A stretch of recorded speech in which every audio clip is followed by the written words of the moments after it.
ಯಾವ ರೀತಿ ಎಲೆಗಳು ಅಡ್ಜಸ್ಟ್ ಆಗೋ ನೋಡಿ ಇಲ್ಲಿದೆ, ಇಲ್ಲಿ ತಗೋ, ಇಲ್ಲಿ ಮತ್ತು ಈ ಕಡೆ ಬಂದೈತೆ, ಮತ್ತು ಈ ಕಡೆ ಮತ್ತು ಹಿಂಗೆ.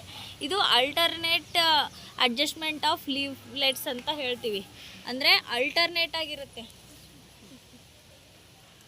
ಪರ್ಯಾಯವಾಗಿ. ಆಮೇಲೆ ಇದ್ರ ಎಲೆ ನೋಡಿ ಯಾವ ಥರ ಇದೆ, ದೊಡ್ಡದಾಗಿ. ಇದರ ರಚನೆ ನೋಡಿ ಹೆಂಗಿದೆ. ಎಲ್ಲ ಎಲೆಗಳು ವಿಧ ವಿಧವಾಗಿರ್ತವೆ, ಹೌದಾ. ನಾವು ಜೀವ ವೈವಿಧ್ಯತೆ ಅಂತ ಪಾಠ ನೋಡ್ತಿದೀವ. ಇವುಗಳು ಹೆಂಗಂದ್ರೆ ಎಲ್ಲ ಬೇರೆ ಬೇರೆ ರೀತಿಯಲ್ಲಿ ರಚನೆಗಳನ್ನು ನೋಡ್ಬೋದು. ಇಷ್ಟೇ ನಮ್ಮ ಮತ್ತೆ ಇಡೀ ಫುಲ್ ನಮ್ಮ ಗಾರ್ಡನಲ್ಲಿ ನೋಡೋದಾದ್ರೆ ಇದೇನು ಬರುತ್ತೆ ಇಲ್ಲಿ ನೋಡಿ, ಪ್ಯಾರಲಲ್ ವೇರಿಯೇಷನ್ ಈ ಥರ. ನೆನ್ನೆ ಹೇಳದ್ನಲ್ಲ, ಸಮಾಂತರ ಜಾಲಾಕೃತಿ. ಅಂದರೆ ಎರಡು ಎಲೆಗಳು, ಎರಡು ಜಾಲಗಳು ಇಲ್ಲಿ ಸಮಾನಾಂತರದಲ್ಲಿ ಇರ್ತವೆ, ಆಯ್ತಾ. ಸೊ ಇದನ್ನ ಪ್ಯಾರಲಲ್ ವೇರಿಯೇಷನ್ ಅಂತ ಹೇಳ್ತೀವಿ. ಇಲ್ಲಿ ಯಾವ ರೀತಿ ಗಿಡಗಳಲ್ಲಿ ಬರ್ತದೆ ಅಂದರೆ ಜೋಳ, ಮತ್ತೆ ಮೆಕ್ಕೆಜೋಳ, ಆಮೇಲೆ ಕಬ್ಬು, ಆಮೇಲೆ ಅಕ್ಕಿ, ಗೋಧಿ, ಅವುಗಳ ಎಲೆಗಳೆಲ್ಲ ಈ ಥರ ಸಮಾನಾಂತರ ಜಲಾಕೃತಿಯನ್ನು ಹೊಂದಿರುತ್ತೆ. ಇದು ನೋಡಿ, ಇದರಲ್ಲಿ ಡೀಟೇಲ್ ಆಗಿ ನೋಡ್ಬೋದು. ಇಲ್ಲಿ ಸಮಾನಾಂತರವಾಗಿಲ್ವಾ ಇಲ್ಲಿ ಜಾಲಾಕೃತಿಗಳು. ಇದು ಯಾವುದು ಹೂವು? ಕನಕಲು ಹೂವು. ನೀವೇ ಹರ್ಕೊಂಬಂದ್ರಲ್ಲ ಅಲ್ಲಿ, ಹೌದಾ. ನೆಕ್ಸ್ಟ್ ಮತ್ತೆ ಯಾವ್ದು ನೋಡೋಣ, ಇಲ್ಲಿ ಇಲ್ವಾ, ಸೀತಾಫಳ ನಿಮ್ಗೆ ಎಲೆ ನೋಡಿ. ಇದ್ರ ನೋಡಿ, ಇದ್ರ ಜಾಲಾಕೃತಿ ಹೆಂಗಿದೆ. ಇದೆಲ್ಲ ಸಮಾನಾಂತರವಾಗಿಲ್ಲ, ಮಧ್ಯ ಅಲ್ಲೆಲ್ಲೇ ಈ ಥರ ನೆಟ್ ಥರ ಬಂದಿರುತ್ತೆ. ಸೊ ಇದು ಅಭಿಧಮನಿ ಜಾಲಾಕೃತಿಯನ್ನು ಹೊಂದಿರುತ್ತೆ ನೋಡಿ. ಈ ಗಿಡ ಹೆಂಗೆ ಬರುತ್ತಂದ್ರೆ, ಇಲ್ಲಿ ಒಂದು ಕಾಂಡದಿಂದ ಮಧ್ಯದಿಂದ ಎಲೆ ಬರ್ತದೆ, ಹೌದಾ. ಒಳಗಡೆಯಿಂದ ಹಿಂಗೆ ಎಲೆ ಬೆಳೀತಾ ಬೆಳೀತಾ ಬೆಳೀತಾ ಗಿಡ ದೊಡ್ಡದಾಗ್ತಾ ಹೋಗುತ್ತೆ. ನೆಕ್ಸ್ಟ್ ಈಗ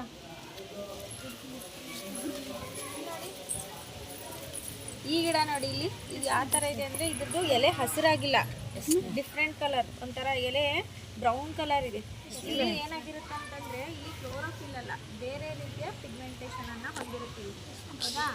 ಅದಕ್ಕಾಗಿ ಇದು ಎಲೆ ಇದಿರಲ್ಲ, ಬೇರೆ ಕಲರ್. ಆಮೇಲೆ ಇಲ್ಲಿ ನೋಡಿ, ಇದರಲ್ಲಿ ಈ ಎಲೆ ನೋಡಿ, ಇಲ್ಲಿ ಎಷ್ಟು ಎಲೆ ಐತಿ ಇಲ್ಲಿ, 1 2 3 4 5 6 7 8 ಇರುತ್ತೇನೋ. ಇದಕ್ಕೇನೋ ಅಷ್ಟಲಕ್ಷ್ಮಿ ಗಿಡ ಅಂತ ಅಂದರು ಸರು.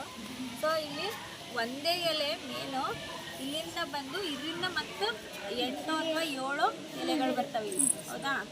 ಆಮೇಲೆ ಮತ್ತು ನೆಕ್ಸ್ಟು ಇದರಲ್ಲಿ ನೋಡಿ, ಇಲ್ಲಿ ಮಧ್ಯದಲ್ಲಿ ಎಲ್ಲೆಷ್ಟು ಮುಳ್ಳುಗಳು ಮತ್ತು ಅದ್ರ ಜೊತೆ ಎಲೆಗಳು, ಹೌದಾ. ಮತ್ತಿಲ್ಲಿ ಇದನ್ನ ಬ್ರಯೋಫೈಲಮ್ ಅಂತ ಹೇಳ್ತಾರೆ. ಇದು ಎಲೆನ ನಾವು ತಳಗಡೆ ಹಾಕ್ಬಿಟ್ರೆ ಇಲ್ಲಿ ಇದೆ ನೋಡಿ, ಇಲ್ಲಿ ನೋಡ್ಸು, ಈ ನೋಡ್ಸಿಂದಾನೆ ಮತ್ತೆ ಚಿಕ್ಕ ಗಿಡಗಳು ಬೆಳೀತವೆ, ಗೊತ್ತಾಯ್ತಾ. ಆಮೇಲೆ ಇದು ಕೂಡ ಎಲೆ ಗ್ರೀನ್ ಇಲ್ಲ ಇಲ್ಲಿ. ಇದು ಏನಂತಂದ್ರೆ, ಇಲ್ಲಿ ಇದು ಕ್ಲೋರೋಫಿಲ್ ಇರಲ್ಲ, ಬೇರೆ ಇರುತ್ತೆ ಪಿಗ್ಮೆಂಟೇಷನ್. ಈ ಎಲೆ ನೋಡಿ, ಇದೊಂಥರ ಬೇರೆನೇ ಎಲೆ, ಹೌದಾ. ಇದನ್ನ ಪೆರಿವಿಂಕಲ್ ಅಂತ ಹೇಳ್ತೀವಿ. ಇಲ್ಲಿ ನಾನು ಎಲೆಗಳನ್ನು ಮತ್ತೆ ನೀಟಾಗಿ ತೋರಿಸ್ತೀನಿ, ಅವುಗಳ ವೇರಿಯೇಷನ್ನು ಮತ್ತು ಅವುಗಳ ಯಾವ ಥರ ಅಲ್ಲಿ ಇದು ಬಂದಿರುತ್ತೆ ಅಂತ. ಆ ಒಂದು ಎಲೆಗಳ ನೋಟ್ಸು ಮತ್ತು ಇವು ವೇರಿಯೇಷನ್ನು ಡಿಫ್ರೆಂಟ್ ಬೇರೆ ಬೇರೆ ರೀತಿಯಾಗಿರ್ತವೆ. ದಾಸವಾಳ ಗಿಡನೇ, ದಾಸವಾಳ ಹೂವು ಬೇರೆ ಥರ ಇದೆ, ಹೌದಾ. ನೋಡಿದ್ರೆ ಇದೊಂಥರ ಹೂವು, ಹೌದಾ. ಮತ್ತೆ ಬೇರೆ ಸಸ್ಯಗಳಲ್ಲಿ ಬೇರೆ ಬೇರೆ ರೀತಿ ಹೂವುಗಳನ್ನು ಕಾಣ್ಬೋದು. ಇಲ್ಲಿ ನೋಡಿ, ಇದೊಂಥರ ಹೂವು, ದಾಸವಾಳ ಹೂವು. ಆಮೇಲೆ ನೆಕ್ಸ್ಟ್ ಇಲ್ಲೇ ಐತಲ್ಲ, ಇದ್ಯಾವುದು, ಮೆಣಸಿನ್ಕಾಯಿ ಗಿಡ. ಮೆಣಸಿನ್ಕಾಯಿ ಗಿಡದಲ್ಲೇ ಅಂತ ಹೂವು ನೋಡಿ, ಇದು ಮೆಣಸಿನ್ಕಾಯಿ ಗಿಡದ ಹೂವು ನೋಡಿ. ಇದು ಯಾವುದು, ಎಕ್ಕದ ಗಿಡ ಇದು, ಹೌದಾ. ಇಲ್ಲಿ ಕೂಡ ಏನಾಗಿದೆ, ಅಪೋಸಿಟ್ ಅರೇಂಜ್ಮೆಂಟ್ಸ್ ಐತೆ ನೋಡಿ. ಇಲ್ಲಿ ಒಂದೆಲೆ, ಇಲ್ಲಿ ಪಕ್ಕದಲ್ಲೇ ಒಂದೆಲೆ, ಹೌದಾ. ಮತ್ತೆ ಇಲ್ಲಿನೂ ಅದೇ ಥರ ಎಲೆಗೆ ಅಪೋಸಿಟ್ ಆಗಿ ಇನ್ನೊಂದು ಎಲೆ ಇರುತ್ತೆ, ಹೌದಾ. ಇಲ್ಲೊಂದು ಎಲೆ ಕಿತ್ತೋಗಿರ್ಬೋದು. ನೆಕ್ಸ್ಟ್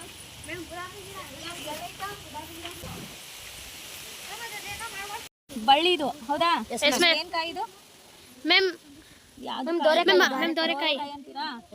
ಈ ಕಾಯಿ ಗಿಡ ಸಸ್ಯ, ಹೌದಾ. ಇದು ಸಸ್ಯ, ಇದು ಗಿಡ ಅಂತೀರಾ ಬಳ್ಳಿ ಅಂತೀರಾ? ಬಳ್ಳಿ ಅಂತೀವಿ. ಇದನ್ನ ಬಳ್ಳಿ ಅಂತೀವಿ. ಯಾಕೆ ಬಳ್ಳಿ ಅಂತೀವಿ ಹೇಳ್ರಿ?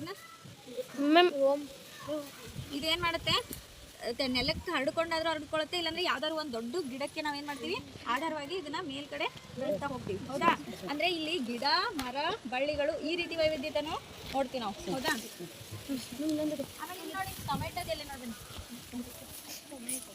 ಈ ಟೊಮೆಟೊ ಎಲೆಗಳ ರಚನೆ ನೋಡಿ. ಇಲ್ಲಿ ಫಸ್ಟು ಇಲ್ಲಿಂದ ಮತ್ತೆ ಒಂದು ಉದ್ದ ಕಡ್ಡಿ ಬರುತ್ತೆ, ಅಲ್ಲಿಂದ ಏನಾಗಿದೆ ನೋಡಿ. ಮತ್ತೆ ಈ ಎಲೆಗಳ ರಚನೆ ಡಿಫ್ರೆಂಟ್ ಇದೆ. ಕರಿಬೇವು ಸೊಪ್ಪಿನ ಎಲೆ ತರಾನೇ ಅರೇಂಜ್ಮೆಂಟ್, ಉದ್ದ ಕಡ್ಡಿಗೆ ಎಲೆಗಳು ಅಂಟ್ಕೊಂಡಿರ್ತವೆ. ಆದ್ರೆ ಇಲ್ಲಿ ಎಲೆಗಳ ರಚನೆ ಡಿಫ್ರೆಂಟ್ ಆಗಿದೆ. ಆಮೇಲೆ ಇವುಗಳು ಹೆಂಗಂದ್ರೆ ಇಲ್ಲಿ ಕೂಡ ಏನಾಗಿರುತ್ತೆ, ಇವು ಆಲ್ಟರ್ನೇಟ್ ಅಲ್ಲ, ಅಪೋಸಿಟ್ ಅರೇಂಜ್ಮೆಂಟ್ಸ್ ಐತೆ ನೋಡಿ. ಇದ್ರ ಎದುರುಗಡೆನೆ ಇಲ್ಲಿ ಅರೇಂಜ್ ಆಗಿರುತ್ತೆ. ಆದ್ರೆ ಇಲ್ಲಿ ಕರ್ಬೇವು ಕಡ್ಡಿಲಿ ಹೆಂಗಿರುತ್ತೆ, ಸ್ವಲ್ಪ ಗ್ಯಾಪ್ ಬಿಟ್ಟು ಆಲ್ಟರ್ನೇಟ್ ಆಗಿ ಬಂದಿರುತ್ತೆ. ಇಲ್ಲಿ ಅಪೋಸಿಟ್ ಆಗಿರ್ತವೆ. ಎಕ್ಸಾಕ್ಟ್ಲಿ ಇದ್ರ ಅಪೋಸಿಟ್ ಇಲ್ಲೊಂದೆಲೆ, ಇದ್ರ ಅಪೋಸಿಟ್ ಇಲ್ಲೊಂದೆಲೆ, ಈ ರೀತಿ ಬಂದಿರುತ್ತೆ. ಇದನ್ನ ಅಪೋಸಿಟ್ ಅರೇಂಜ್ಮೆಂಟ್ಸ್ ಅಂತೀವಿ. ಅಲ್ಲಿ ಆಲ್ಟರ್ನೇಟ್ ಅರೇಂಜ್ಮೆಂಟ್ಸ್ ಅಂತ ಹೇಳ್ತೀವಿ. ನೋಡಿ ಇದ್ರದೊಂದು ಡಿಫ್ರೆಂಟ್ ಕಲರು. ಹೌದಾ? ಮತ್ತೆ ಇಲ್ಲಿ ಇವು ಹೆಂಗಂದ್ರೆ ಫಸ್ಟ್ ಲೈಟ್ ಕಲರ್ ಇರ್ತವೆ, ಆಮೇಲೆ ತಾನಾಗೆ ಡಾರ್ಕ್ ಕಲರ್ ಹಾಕೊಂಡು ಹೋಗ್ತವೆ. ಎಲ್ಲೆಲ್ಲಿ ಸೂರ್ಯನ ಬೆಳಕು ಜಾಸ್ತಿ ಬೀಳುತ್ತಾ ಅಲ್ಲೆಲ್ಲ ಡಾರ್ಕ್ ಕಲರ್ ಆಗಿರುತ್ತೆ. ಎಲ್ಲಿ ಸ್ವಲ್ಪ ಕಡಿಮೆ ಸೂರ್ಯನ ಬೆಳಕು ಬಿದ್ದಿರುತ್ತಾ ಅಲ್ಲೇನಾಗಿರುತ್ತೆ ಲೈಟ್ ಕಲರ್ ಆಗಿರುತ್ತೆ. ನೋಡಿ ಇವೆಲ್ಲ ಡಾರ್ಕ್ ಕಲರು, ಮತ್ತೆ ಇಲ್ಲಿ ಲೈಟ್ ಕಲರ್ ಐತಿ. ಹೌದಾ? ಇಲ್ಲಿ ಈ ಥರ ಡಿಫ್ರೆನ್ಸ್ ಆಫ್ ಕಲರ್ಸೇ ನೋಡ್ಬೋದು ನೀವು. ಇಲ್ಲಿ ಒಂದೇ ಗಿಡದಲ್ಲಿ ಎಲೆಗಳಿವು. ಹೌದಾ? ಈ ಥರ ವೈವಿಧ್ಯತೆಯನ್ನು ಕಾಣ್ತೀವ ನಾವಿಲ್ಲಿ. ನೆಕ್ಸ್ಟ್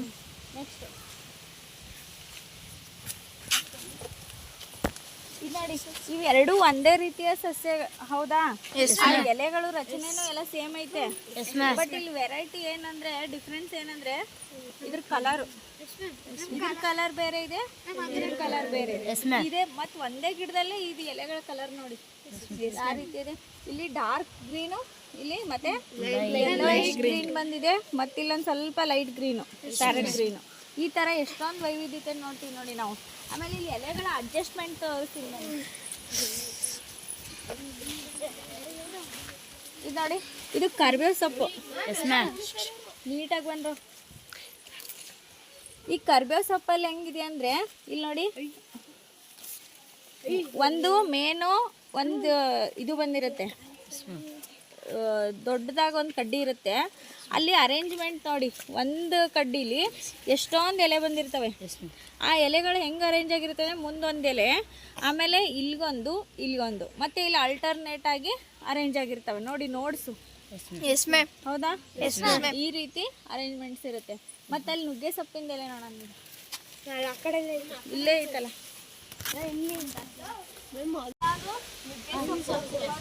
ನುಗ್ಗೆ ಸೊಪ್ಪಿನ ಎಲೆ ಅರೇಂಜ್ಮೆಂಟ್ಸ್ ನೋಡಿ ಯಾವ ಥರ ಇದೆ. ಇಲ್ಲಿ ನೋಡಿ, ಇದು ಅರೇಂಜ್ಮೆಂಟ್ಸ್ ಹೆಂಗಿದೆ ಅಂತಂದ್ರೆ, ಇಲ್ಲಿ ಮೇನ್ ಒಂದು ಉದ್ದ ಕಡ್ಡಿ ಬರುತ್ತೆ, ಆ ಉದ್ದ ಕಡ್ಡಿಗೆ ಮತ್ತೊಂದು ಚಿಕ್ಕ ಚಿಕ್ಕ ಕಡ್ಡಿಗಳು. ಆ ಕಡ್ಡಿಗೆ ಒಂದ್ ಎಲೆ ಬಂದಿರಲ್ಲ ನೋಡಿ, ಇದು ಅಪೋಸಿಟ್ ಅರೇಂಜ್ಮೆಂಟ್ಸ್.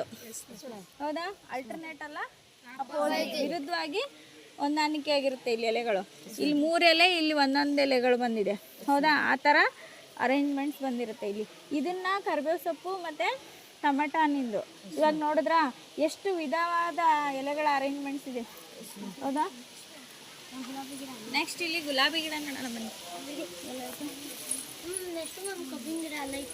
ನೋಡಿ, ಇದು ಗುಲಾಬಿ ಗಿಡ. ಇಲ್ಲಿ ಹೆಂಗಂದ್ರೆ ಇಲ್ಲಿ ಒಂದು ಉದ್ದ ಕಡ್ಡಿ ಬರುತ್ತೆ. ಈ ಎಲೆ ರಚನೆ ನೋಡಿ, ಇದು ಯಾವ ರೀತಿ ಅರೇಂಜ್ಮೆಂಟ್, ಯಾವ ರೀತಿ ಜಲಾಕೃತಿ ಹೊಂದೈತಿ. ಇದು ಅಭಿಧಮನಿ ಜಾಲಾಕೃತಿಯನ್ನು ಹೊಂದಿರುತ್ತೆ. ಇದನ್ನ ಇಲ್ಲಿ ಎಲೆಗಳ ಅರೇಂಜ್ಮೆಂಟ್ಸ್ ಯಾವ ರೀತಿ ಇದೆ ನೋಡಿ. ಆಲ್ಟರ್ನೇಟಾ ಅಪೋಸಿಟಾ? ಆಲ್ಟರ್ನೇಟ್ ಐತೆನ ನೋಡು ನೀಟಾಗಿ. ಒಂದ್ರ ವಿರುದ್ಧವಾಗಿ ಇನ್ನೊಂದು ಎಲೆ ಇಲ್ವಾ ಇಲ್ಲಿ? ಇಲ್ಲಿ ಎದುರುಗಡೆನೆ ಇಲ್ವಾ? ಒಂದು ಬಿಟ್ಟು ಗೊತ್ತಾಯ್ತಾ? ನೆಕ್ಸ್ಟ್ ಕಬ್ಬು. ಸರಿ, ಅದು ಕಬ್ಬಿನ ಗಿಡ. ಈ ಕಬ್ಬು ಹೆಂಗಿರುತ್ತಂದ್ರೆ ಇದ್ರಲ್ಲಿ ಯಾವ ರೀತಿ ವೇರಿಯೇಷನ್ ಇರುತ್ತೆ, ಸಮಾನಾಂತರ ಜಾಲಾಕೃತಿ. ಹೌದಾ? ಪ್ಯಾರಲಲ್ ವೇರಿಯೇಷನ್ ಇರುತ್ತೆ ನೋಡಿ. ನೀಟಾಗಿ ತೋರಿಸಿ, ಕಾಣಿಸುತ್ತೆ. ಇಲ್ಲಿ ಉದ್ದಗೆ ಬಂದಿದಾವೆ ನೋಡಿ ಲೈನ್ಸು. ಹೌದಾ? ನೆಟ್ ತರ ಇಲ್ಲ. ಹೌದಾ? ಸೊ ಇದು ಪ್ಯಾರಲಲ್ ವೇರಿಯೇಷನ್ ಅಲ್ಲಿ ಬರುತ್ತೆ. ನನ್ನ ತಂಗಿನ ಸಸಿ. ತೆಂಗಿನ ಸಸಿ ಎಲೆ ನೋಡಿ, ಇದು ಕೂಡ ಪ್ಯಾರಲಲ್ ವೇರಿಯೇಷನ್ ಬರುತ್ತೆ. ಇಲ್ಲಿ ನೋಡಿ ಉದ್ದುದ್ದಾಗಿರೋ ರೇಖೆಗಳನ್ನ ಕಾಣಿಸುತ್ತಾ? ಇದು ಕೂಡ ಏನಾಗುತ್ತೆ, ಪ್ಯಾರಲಲ್ ವೇರಿಯೇಷನ್ ಬರುತ್ತೆ. ಆಮೇಲೆ ಇನ್ನೊಂದು ನೋಡಿ, ಈ ಎಲೆಗಳು ಯೆಲ್ಲೋ ಕಲರ್ ಆಗೈತಲ್ಲ, ಏನ್ ಕಾರಣ? ಬಿಸಿಲಿಗೆ ಈ ಜೀವಿಗಳು ವಿಸರ್ಜನೆ ಮಾಡ್ತಾ ಗೊತ್ತಾ? ಹಂಗಾರೆ ಸಸ್ಯ ಕೂಡ ಜೀವಿತಾನೆ, ಹಾಗಾದ್ರೆ ಇದು ಕೂಡ ವಿಸರ್ಜನೆ ಮಾಡುತ್ತೆ. ಇದರಲ್ಲಿರುವಂತ ಹೊರಗಡೆ ಕಳಿಸ್ಬೇಕಾಗಿರೋಂಥ ವೇಸ್ಟ್ ಅಂಶನ ಏನ್ ಮಾಡುತ್ತಂದ್ರೆ ಎಲೆಗಳ ಮೂಲಕ ಅಲ್ಲಿ ಕಲೆಕ್ಟ್ ಮಾಡಿ, ಒಂದೊಂದು ಎಲೆಗಳಲ್ಲಿ ಆ ಕಲೆಕ್ಟ್ ಮಾಡಿರೋ ಎಲೆನ ಏನ್ ಮಾಡುತ್ತೆ, ಯೆಲ್ಲೋ ಕಲರ್ ಆಗಿ ಟರ್ನ್ ಆಗಿರುತ್ತೆ, ಆ ಎಲೆನ ಉದುರಿಸ್ಬಿಡುತ್ತೆ. ಈ ರೀತಿ ವಿಸರ್ಜನೆ ಕೂಡ ಸಸ್ಯಗಳಲ್ಲಿ ಕಾಣ್ಬೋದು, ಗೊತ್ತಾಯ್ತಾ? ಇನ್ನೊಂದು ರೀತಿ ವಿಸರ್ಜನೆ ಏನಂತಂದ್ರೆ ಎಲೆಗಳ ಹಿಂದ್ಗಡೆ ಟೊಮೆಟೊ ಇರುತ್ತೆ ಅಂತ ಹೇಳದ್ನಲ್ಲ, ಎಲೆಗಡೆ ಹಿಂದ್ಗಡೆ ಇಲ್ಲಿ ಈ ತರ ಇರ್ತವೆ, ಚಿಕ್ಕ ಚಿಕ್ಕ ರಂಧ್ರಗಳಿರ್ತವೆ, ಕಾಣಿಸಲ್ಲ, ಮೈಕ್ರೋಸ್ಕೋಪ್ ಅಲ್ಲಿ ನೋಡಿದ್ರೆ ಇರ್ತವೆ. ಆ ಚಿಕ್ಕ ಚಿಕ್ಕ ರಂಧ್ರಗಳ ಮೂಲಕ ನೀರು ಹೊರಗೆ ಬರುತ್ತೆ, ಅದು ಕೂಡ ಸಸ್ಯಗಳಲ್ಲಿ ಒಂದು ರೀತಿಯ ವಿಸರ್ಜನೆ. ಆಮೇಲೆ ನೋಡಿ, ಡಿಫ್ರೆಂಟ್ ಆಫ್ ಫ್ರೂಟ್ಸ್ ನೋಡ್ಬೋದು. ಇವೇನು ಹೌದಾ? ಈ ಸಸ್ಯದಲ್ಲಿ ಈ ರೀತಿ ಹಣ್ಣು ಬರುತ್ತೆ, ಹೌದಾ? ಅದೇ ಈ ಸಸ್ಯದಲ್ಲಿ ಯಾವ ರೀತಿ ಹಣ್ಣು ಬಂದಿದೆ ಅಲ್ಲಿ ನೋಡಿ, ಇದು ಬೇರೆ ಸಸ್ಯ. ಇಲ್ಲಿ ನೋಡಿ, ಇದು ಬಾಳೆಹಣ್ಣಿನ ಗೊನೆ, ಹೌದಾ? ಇಲ್ಲಿ ಯಾವ ರೀತಿ ಹಣ್ಣು ಬಿಟ್ಟಿದೆ ನೋಡಿ ಈ ಸಸ್ಯದಲ್ಲಿ.